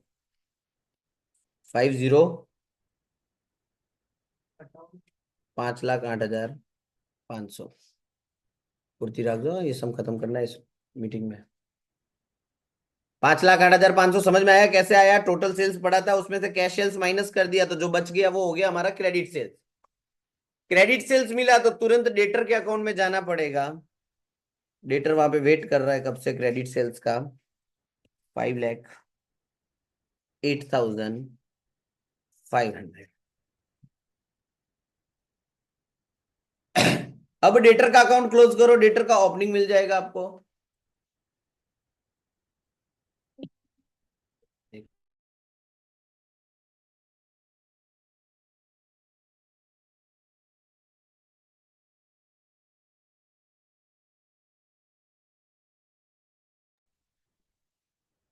चलिए डेटर्स का डिफरेंस 80, अब जाके वो इंफॉर्मेशन आई जिससे हमारा स्टेटमेंट ऑफ अफेयर्स बनेगा। तो अब 89,250 को पहले तुरंत जाता हूँ ओपनिंग बैलेंस शीट में, वहां कब से वो बेचारा डेटर वेट कर रहा है, 89,250 था कि 850 था, 250, 31, 3,17,250। डिफरेंस निकालो, ओपनिंग कैपिटल फाइंड आउट करो, 268, 2,68,500, ये आई आपकी ओपनिंग कैपिटल। ये ओपनिंग कैपिटल अब वापस आपकी क्लोजिंग बैलेंस शीट में सबसे ऊपर लिखी जाएगी, 2,68,500।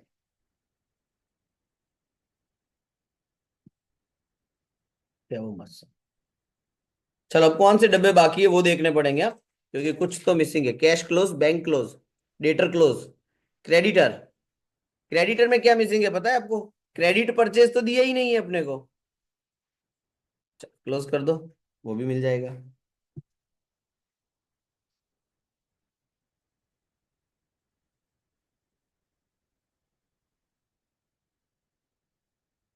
फोर सेवन फोर,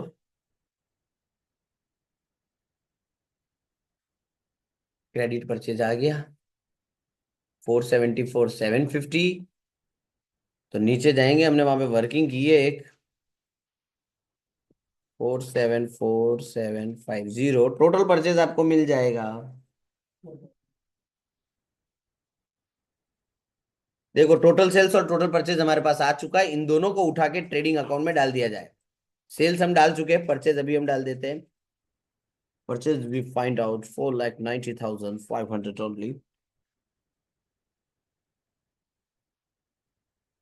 चलो अब और कौन सा डब्बा बाकी? सारे छोटे वाले लेजर पहले क्लोज हो जाने चाहिए। क्लोज है सब, कोई पेंडिंग नहीं। Now you can close trading account. अब ट्रेडिंग अकाउंट का नंबर लगेगा। 5,97,000 is the total of trading account. Find the difference. You will get gross profit. 41,250 is your gross profit. चलो एक अपने एक टोटल बाकी है, पहले एक्सपेंस वालों।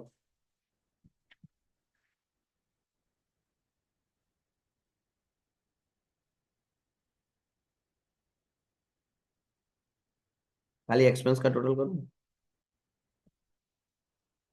I think 54। अबे क्रेडिट साइड नो, क्रेडिट का डेबिट का टोटल ज्यादा लग रहा है भाई। लॉस लग रहा है क्योंकि 54 तो अकेला एक्सपेंस आया है। क्रेडिट साइड तो 41,000 ही दिख रहा है, डेबिट का टोटल ज्यादा है। कैसे चल रहा है? Net loss 20,250 only. और ये 20,250 कैपिटल में से माइनस हो जाएगा net loss total of capital.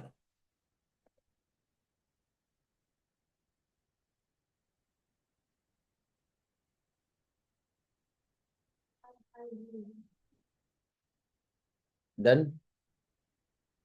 चलो महान आत्मा हो, अब टोटल मारो, प्रोजेक्ट खत्म होने जा रहा है। Exact both side, kindly verify.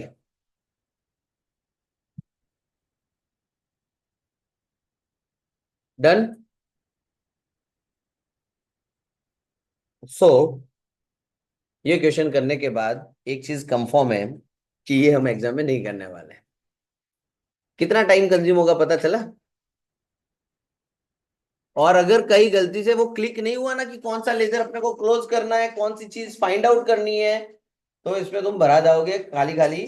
करवा दिया इसलिए क्योंकि छोटे क्वेश्चन जो आपको ऑप्शन में पूछेंगे वो इसमें से कोई छोटा मोटा क्वेश्चन बन के आएगा।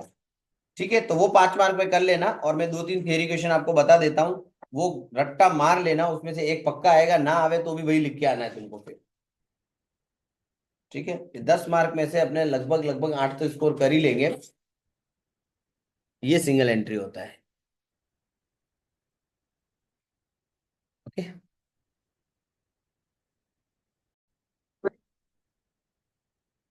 चलिए तो अब इस क्वेश्चन के ऑप्शन में जो आता है उसके बारे में थोड़ा अपने देख लेते हैं। ठीक है, तो हो सके तो ये क्वेश्चन मत करना अगर आपको लग रहा है इट इज टाइम कंज्यूमिंग, ऐसा टाइम कंज्यूमिंग ही था। मैं आपको कुछ थ्योरी क्वेश्चन लिखवा रहा हूँ, आप लोग लिख लेना। ठीक है, एक आपको करना है single entry versus double entry.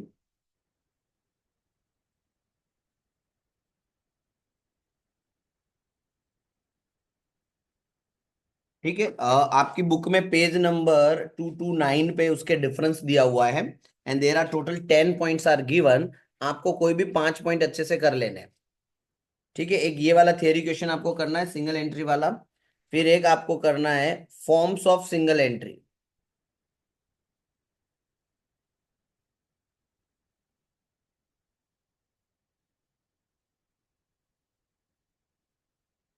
उसके अंदर आपको लिख लेना है। फॉर्म्स के अंदर दो फॉर्म आपको क्वेश्चन में दिए हुए हैं, एक होता है प्योर फॉर्म और एक होगा पॉपुलर फॉर्म। ठीक है, ये दोनों आपको 5 मार्क में पूछे जा सकते हैं। पेज नंबर 2 to 8 पे आपको इसकी एक्सप्लेनेशन दी हुई है। हर एक में 4 लाइन से ज्यादा आपको नहीं लिखना है।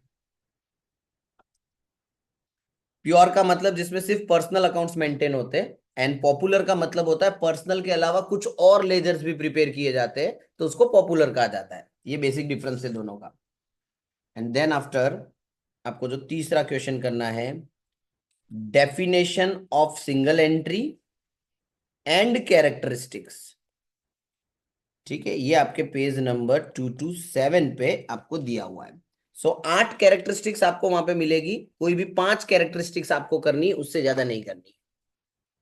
ठीक है, डेफिनेशन सिंपली वे में वहां पे दी हुई होगी, कोई भी एक बुरे की डेफिनेशन आप कर देना, बहुत हो जाएगा। सिंगल एंट्री मतलब सिर्फ कैश एंड पर्सनल अकाउंट की जो एंट्रीज की जाती है, अकाउंट्स मेंटेन किए जाते हैं, उसको सिंगल एंट्री कहते डेफिनेशन है ही नहीं, हैं। है डेफिनेशन। इसमें तो लिखा है it is difficult to define single entry because there is no such. हाँ, बट उसके बाद कुछ ऑथर्स ने दिया है ना। ठीक है, सो पेज नंबर 2 to 7 पे कोई भी एक डेफिनेशन बना के डाल देना, ज्यादा कुछ नहीं करना है। ये आपका थ्योरेटिकल क्वेश्चन हो गया 5 मार्क का। और आपको एक 5 मार्क का प्रैक्टिकल पूछा जाएगा। मैं कुछ प्रैक्टिकल्स छोटे वाले आपको बता देता हूँ, और वो बहुत ही इजी क्वेश्चंस है, ग्रॉस प्रॉफिट वाले वगैरह, वो आप एक बार घर जाके देख लेना।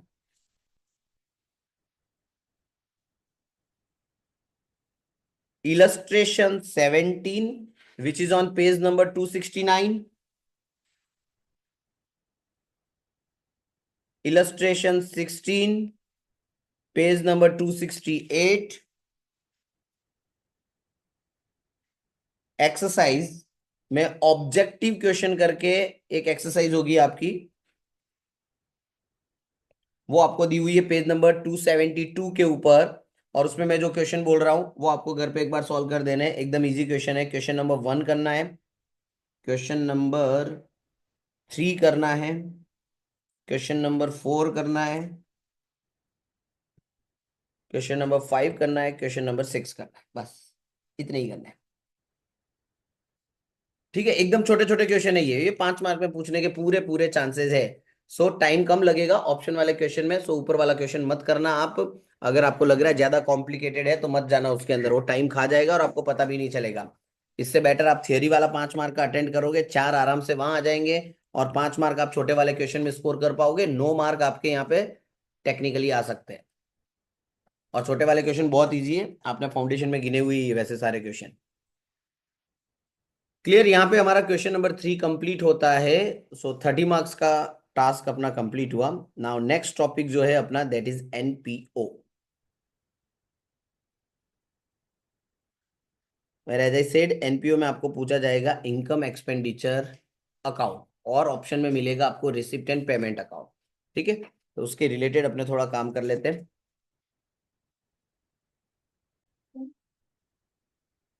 चलिए स्टार्ट करते हैं अपने।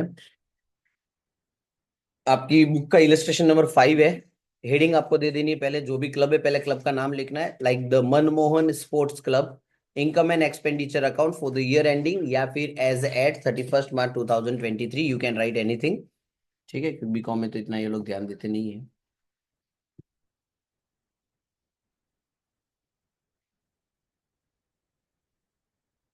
चलिए स्टार्ट करें। कौन हो तो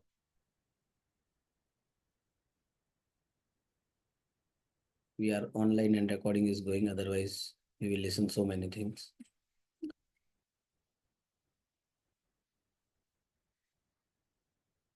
अरे यार, मैंने डब्बा कहीं बना दिया ना, क्वेश्चन कहीं भी नहीं जगह, वांदो नहीं। चलिए, दो एडजस्टमेंट नीचे दिए हुए कि एंट्रेंस फीस 50% हमको क्या करनी है, कैपिटलाइज करनी है। सब्सक्रिप्शन में कितने पैसे बाकी है, 5,000। और सेक्रेटरी का ऑनरेरियम बाकी है 3,000। मतलब उसको सम्मानित किया था, मात्र 3,000 बाकी रह गया, એટલે હતા नहीं हमने जोड़े थिया बोले પછી આપીશું।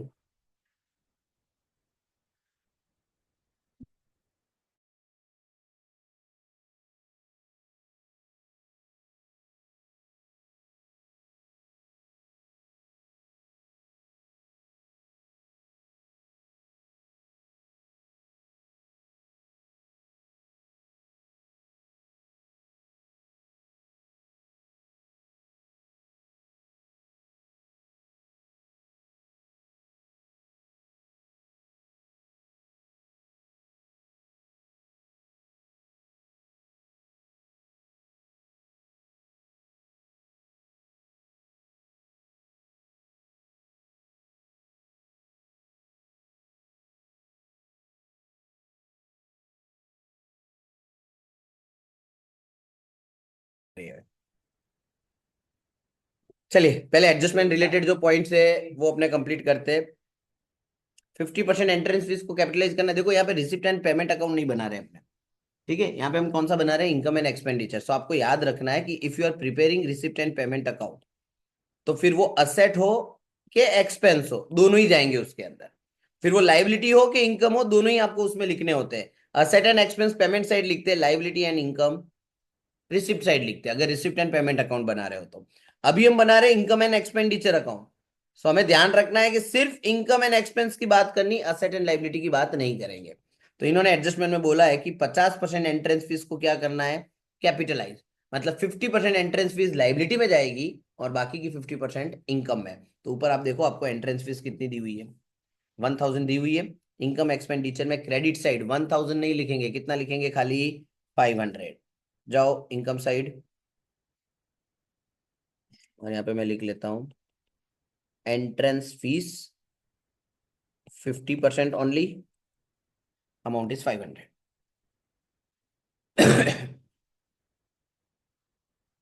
फिर हमको एडजस्टमेंट दिया था सब्सक्रिप्शन आउटस्टैंडिंग 5000। तो पहले हम हमारे क्वेश्चन में सब्सक्रिप्शन देख लेते। देखो सब्सक्रिप्शन रिसीव्ड कितना दिया हुआ है, 15000, और उसमें आउटस्टैंडिंग कितना है, 5000, तो प्लस हो जाएगा।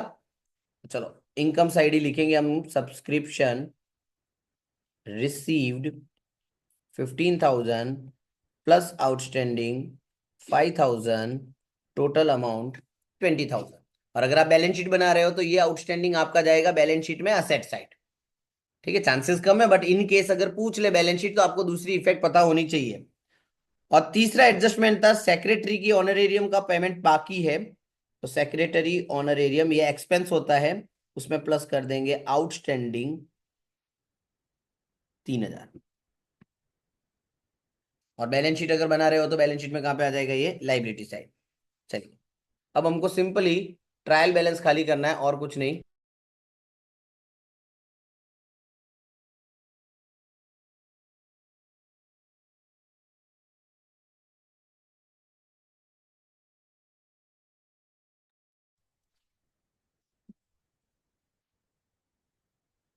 चलो अब पूरा का पूरा क्वेश्चन खाली करते हैं। एंट्रेंस फीस लिख लिया, सब्सक्रिप्शन रिसीव्ड हमने लिख लिया, इंटरेस्ट रिसीव्ड इनकम, सैलरी जाएगा एक्सपेंस में, प्रिंटिंग जाएगा एक्सपेंस में। तीन तीन इंफॉर्मेशन साथ में लेते हैं, interest received income, salary and printing जाएगा हमारा एक्सपेंस में।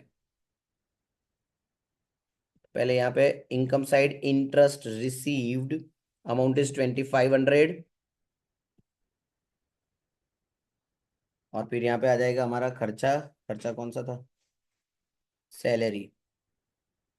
सैलरी अपने को दिया हुआ था 10,000, और प्रिंटिंग इज गिवन 1200।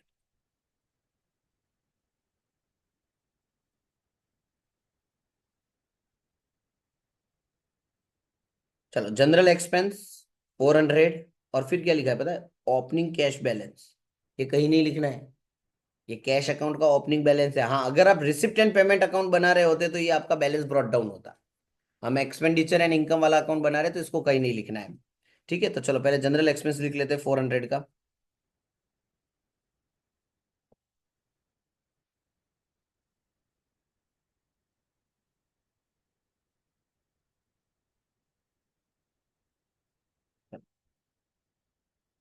फिर आपके थोड़ा फाउंडेशन का ज्ञान चेक करते हैं। Special donation for cricket tournament 10,000, बोलो किधर लिखेंगे, स्पेशल फंड बैलेंस शीट में लाइबिलिटी साइड आता है, ये आपका एक्सपेंस नहीं है तो इसको लिखने की जरूरत नहीं है। लेगेसी रिसीव्ड 20,000, ये भी बैलेंस शीट में लाइबिलिटी साइड आता है, लिखने की जरूरत नहीं है। एनुअल प्रोग्राम का 8,000 रुपए का खर्चा हुआ, ये हम लिखेंगे। अच्छा डोनेशन का क्या करोगे, कुछ मेंशन किया हुआ नहीं है तो what we will do, normally अगर कुछ मेंशन नहीं होता तो हम इसको जनरल डोनेशन के तौर पे रेवेन्यू में कंसीडर कर सकते हैं। लेकिन हमारी बीकॉम की बुक जो करते हैं हमको वही करना है, हम डोनेशन को ऑलवेज क्या मानना है, यहाँ पे लाइबिलिटी मानना है, उसको इनकम नहीं मानना है, unless and until given in the question. अगर क्वेश्चन में ऐसा बोलते हैं कि डोनेशन को आप रेवेन्यू मानो तो आप इसको कहाँ लिखोगे, इनकम में। अगर वो ऐसा बोलते 50% इनकम मानो तो इसका 50% इनकम मानेंगे। वो कुछ ना बोले तो इसको क्या मानेंगे हम, लाइबिलिटी। सो डोनेशन भी लिखने की जरूरत नहीं है, तो एक ही अमाउंट हमको लिखनी है अभी। Annual programme expense 8,000 rupees.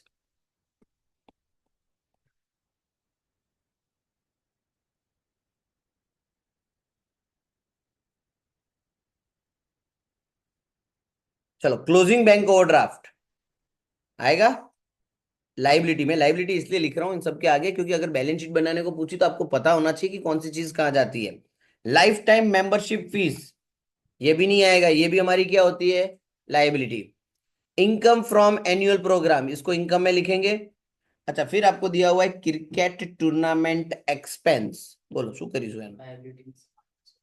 इसके रिलेटेड स्पेसिफिक फंड दिया था, याद करो। स्पेसिफिक फंड रिलेटेड का कोई भी खर्चा उस फंड में प्लस माइनस होता है, मतलब इनकम हो तो प्लस, एक्सपेंस हो तो माइनस। इसलिए खाली खर्चा नाम दिखाई दिया और दे ठोक आपने डाल दिया इसको एक्सपेंस में, तो गए काम से। इस खर्चे का स्पेसिफिक फंड अवेलेबल है, सो ये खर्चा लिखने की जरूरत नहीं है। अगर लिखना ही होता तो बैलेंस शीट में लाइबिलिटी साइड उस फंड में से हम इसको माइनस करते। तो चलो 12,000 रुपये इनकम में डाल दो। Income annual programme 12,000 rupees. Subscription of newspaper, it is your expense 1,200 रुपए का। एंड सेल ऑफ पस्ती 200 rupees, it is your income. So 1,200 रुपए एक्सपेंस में डालेंगे और 200 रुपए इनकम में डालेंगे। सब्सक्रिप्शन ऑफ न्यूज़पेपर 1,200 रुपया एंड सेल ऑफ भंगार एटले न्यूज़पेपर 200 रुपया। क्लियर? फिर आगे बढ़ते हैं अपने थोड़ा। क्लोजिंग कैश बैलेंस कहीं नहीं लिखेंगे, लेकिन अगर आप रिसिप्ट एंड पेमेंट अकाउंट बना रहे हो तो ये आपका क्लोजिंग बैलेंस होता, सीडी होता। Interest in government security, sorry investment in government security, ये तो मेरी असेट हुई, इसको भी लिखने की जरूरत नहीं। लॉकर रेंट 800 रुपया, ये आपकी इनकम हुई, 800 रुपया डालो इनकम में।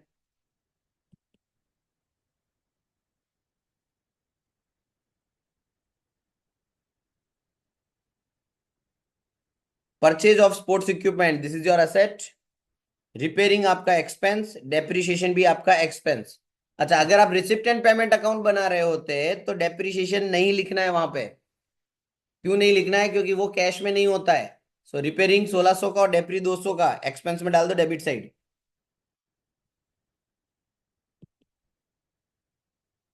रिपेयरिंग 1,600, डेप्रीशिएशन के 200।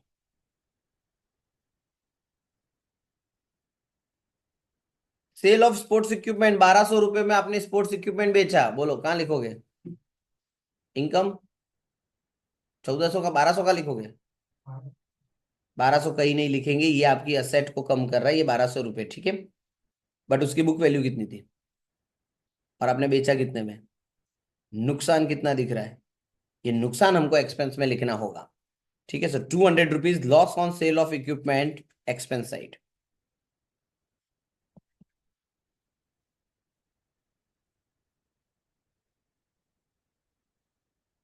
चलिए, फिर और क्या दिया हुआ है? परचेज ऑफ फर्नीचर, ये तो मेरी असेट हुई, इसको कहीं लिखने की जरूरत नहीं है। तो सम हो जाता है इसी के साथ हमारा complete. Just make the total of credit side. अच्छा, सेक्रेटरी ऑनर एरिया में कोई अमाउंट हमको दी हुई नहीं थी, तो उसमें मैं 0 लिख लेता हूं और उस अमाउंट को मैं बाहर लिख लेता हूं 3,000। क्रेडिट साइड का टोटल किया जाए,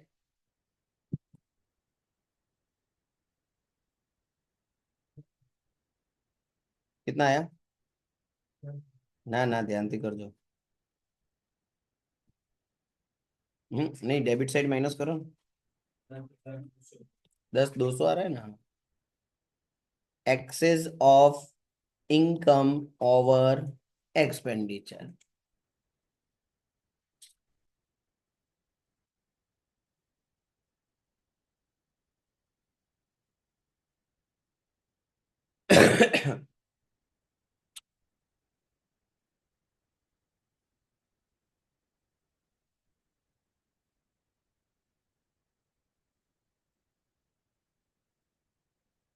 done.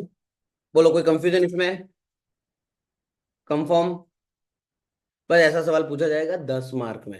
Only income expenditure account, और ऑप्शन में आपको मिलेगा रिसिप्ट एंड पेमेंट अकाउंट। तो एक छोटा सा क्वेश्चन अपने देख लेते हैं जिसमें income expenditure and receipt account दोनों ही बनाने को बोला है। ओरली अपने उसको क्लियर करेंगे, मैं लिखूंगा नहीं उसको, ठीक है। मतलब आपको ध्यान देना है और जवाब देते जाना है। फिर कुछ क्वेश्चन जो मैंने आपको अदर दिए थे वो आपको खुद कर देने हैं सेल्फ प्रैक्टिस में, इच्छा हुए तो। ये है हमारा इलस्ट्रेशन 6। इन्होंने पूछा है receipt and payment and income and expenditure account, और नीचे कुछ एडजस्टमेंट भी है। तो पहले बोलो रिसिप्ट एंड पेमेंट देख ले। आपको खाली बताना है कि रिसिप्ट है कि पेमेंट है।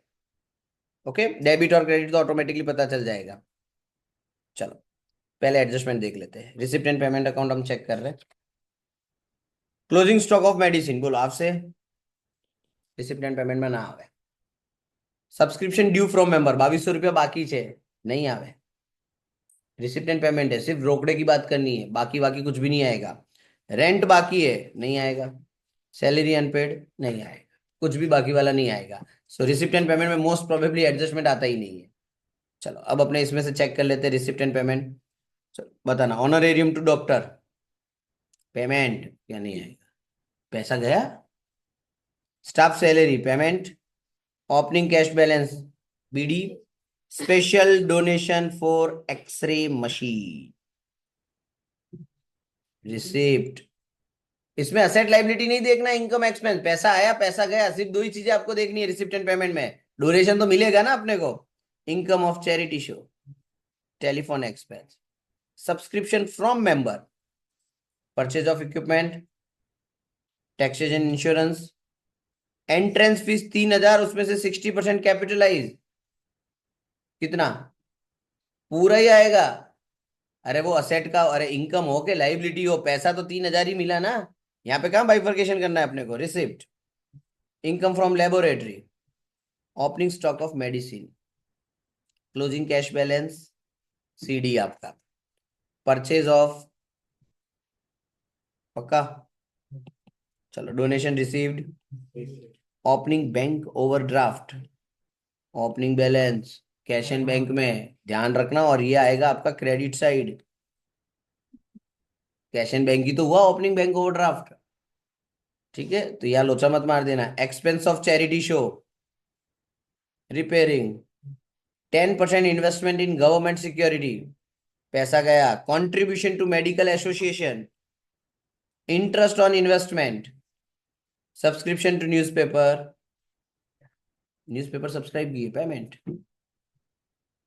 Laboratory expense, rent of all received, closing bank balance, मतलब इसमें कैश और बैंक दोनों है। कैश का भी ओपनिंग क्लोजिंग दिया था, बैंक का ओपनिंग ओवरड्राफ्ट था, तो वो ऑपोजिट साइड में चला जाएगा। Fees received from patient, receipt. कुछ नहीं था इसके अंदर, था कुछ डेंजर? क्लियर, पक्का। चलो अभी मैं जो लिखा है रिसिप्ट एंड पेमेंट, इसको मैं कर रहता हूँ इरेज, के रहने दूं। तो मुझे इसमें इनकम एंड, चलो इसमें ऑब्लिक करके लिख लूंगा मैं रेड पेन से। अब income and expenditure account again आ जाते हैं अपने। क्लोजिंग स्टॉक ऑफ मेडिसिन आएगा, आएगा। Opening plus purchase minus closing, याद करो। मेडिसिन का कंजम्पशन निकालना होता है अपने को, जिसमें क्लोजिंग कितना दिया है 3200, ओपनिंग ऊपर दिया हुआ था अपने को, किधर था देखा था कहीं, किधर है, हाँ 2000, और परचेज कितना किया था हमने 30,000। चलो टोटल मार दो इसका, कैसे जीरो, 3200 है ये, 28,800, ये आपका लिखोगे एक्सपेंस में। अच्छा अगर आप बैलेंस शीट भी बना रहे हो तो ये आपका बैलेंस शीट में कहाँ जाता है, असेट साइड, ठीक है। ओपनिंग कहीं मत लिख लेना, ट्रेडिंग अकाउंट नहीं होता इसमें। Subscription due from members, subscription में प्लस करेंगे, और बैलेंस शीट में असेट साइड अगर बैलेंस शीट बनाने को बोला हो तो। बाकी खाली एक्सपेंडिचर इनकम अकाउंट बना रहा हूं तो मैं सब्सक्रिप्शन में प्लस कर दूंगा, ड्यू मतलब बाकी है। Rent of the current year is still outstanding 1600, 1600 रुपए का रेंट बाकी है। बोलो कहां लिखोगे, पी एंड एल, अरे इनकम के एक्सपेंस, इनकम आपको इनकम में दिया हुआ था रेंट ऑफ हॉल रिसीव्ड, तो ये आपकी इनकम हुई। तो इनकम में आप क्या करोगे, इसको प्लस कर दोगे और बैलेंस शीट में asset side. Salary unpaid, salary में क्या कर देंगे, प्लस, और बैलेंस शीट में लाइबिलिटी साइड। ठीक है, ये हमारे हो गए इनकम एक्सपेंडिचर रिलेटेड एडजस्टमेंट। अब इसमें से हमको नक्की करना है कि इनकम एक्सपेंस कौन सा है। Honorarium to doctor, staff salary, opening balance, specific donation for purchase, ये लाइबिलिटी है। Income of charity show, income, telephone expense, subscription from member, purchase of equipment नहीं आएगा, असेट है। Taxes and insurance, entrance fees received, 60% capitalise है, मतलब 40% income है, तो 1200 रुपए आपको इनकम में लिखने के। Income from laboratory, income, opening medicine हमने लिख लिया, क्लोजिंग स्टॉक आता नहीं है, सॉरी क्लोजिंग कैश नहीं आता। परचेज ऑफ मेडिसिन वर्किंग में चला गया है। डोनेशन रिसीव्ड, नहीं, मैंने अभी बोला था कि डोनेशन को हमेशा यहाँ पे लाइबिलिटी माना जाता है, सो नहीं आएगा। ओपनिंग बैंक ओवरड्राफ्ट भी नहीं आएगा। Expense of charity show, repairing expense. अब इसमें ध्यान रखना, कितने रुपए का इन्वेस्टमेंट है, 40,000 का 10%, 4,000। और यहाँ पे आप देखो इंटरेस्ट और इन्वेस्टमेंट कितना दिया है, मतलब आपका इंटरेस्ट कितना बाकी है, आउटस्टैंडिंग। ठीक है, ये हिडन एडजस्टमेंट हो गया। इनकम में प्लस और बैलेंस शीट बना रहे हो तो असेट साइड। चलो ये तो कहीं नहीं लिखना। Contribution to medical association is your expense. Interest on investment income, subscription for newspaper expense, laboratory expense, income कहीं नहीं आएगा। Fees received from patient is your income. को लिखो पड़ी, बस बहुत हो गया इतना। अब इसके अलावा कोई क्वेश्चन दिया है क्या मैंने पीछे, रिसिप्ट एंड पेमेंट वगैरह बनाया हुआ है, एक बार घर जाके इसको अच्छे से घिस लेना, और एक दो क्वेश्चन जो मैंने एक्स्ट्रा दिए हैं टाइम मिले तो देख लेना, बाकी चलेगा। क्योंकि आप इसमें कुछ भी कर लो, कैसा भी क्वेश्चन पूछ ले आपको, आप 80% इंफॉर्मेशन तो लिख के आओगे सही वाली, क्योंकि आपको इतना income expenditure and receipt and payment तो आता ही है। And there are very less chances कि कोई टेक्निकल पॉइंट पूछे भी कॉम के अंदर। ठीक है, और पूछेंगे तो भी ऐसा तो नहीं होगा जो हमने फाउंडेशन में ना गिना होगा। ठीक है, बोलो कोई डाउट। अब आपका क्वेश्चन नंबर 4 भी कंप्लीट हुआ। अब बचा question number 5 which is related with MCQ. लगभग 12 के जितने एमसीक्यू पूछे जाते हैं, एक बार लास्ट ईयर के पेपर के एमसीक्यू अपने क्विकली देख लेते हैं। फिर इसमें अपने देख लेते हैं। देखो ये आप एक बार घर जाके इस वाले क्वेश्चन का कर देना, इसमें भी देखो आपको इनको सिर्फ इनकम एंड एक्सपेंडिचर अकाउंट पूछा हुआ है। ठीक है, अभी जो हमने किया वैसा ही है। इसमें आपको 4 एडजस्टमेंट इन्होंने दिए हुए हैं, और उसके ऑप्शन में दिया है इन्होंने रिसिप्ट एंड पेमेंट अकाउंट बनाने को। चलो, fix asset are depreciated according to, सही लिखा हुआ है, गोइंग कंसर्न। फिर which concept suggest that capital should be shown as a liability in balance sheet, separate entity. The total balance sheet on both the side is equal because of dual effect. Accounting is science as well as art. Drawing account is personal. Which transaction are recorded in the purchase book which are related with credit, goods on credit वाला ही आता है ना। In pure single entry system only cash book and personal accounts maintain होते हैं, so only cash book आएगा। Opening statement of affairs is prepared to find out what, opening capital. Which account is prepared to find out credit sales, debtors का account. Income expenditure account is just like profit and loss account. Main objective of non-profit organization is not to earn profit, and capitalized entrance fees is recorded in capital fund. 12 MCQ आपको पूछे जाएंगे। मैंने 12 कैसे पूछे, अच्छा उसमें से आपको 10 करने बोलो, इसमें भी जनरल ऑप्शन। गजब क्या है, पेपर खुद ही लिख देगा। क्लियर। तो चलो, अब जो नेक्स्ट पेपर आएगा अपना financial accounting, I think so 112 करके पेपर है, उसका जो भी आईएमपीस वगैरह होंगे वो मैं आपको कल तक प्रोवाइड कर दूंगा। उसमें संडे का टाइम है आपके पास। ठीक है, और उसके बाद आपका स्टेट का पेपर है, उसके अंदर आपकी कोई छुट्टी नहीं है, तो ठीक है, स्टेट में भी जो होगा मैं आपको प्रोवाइड कर दूंगा। ओके, चलिए।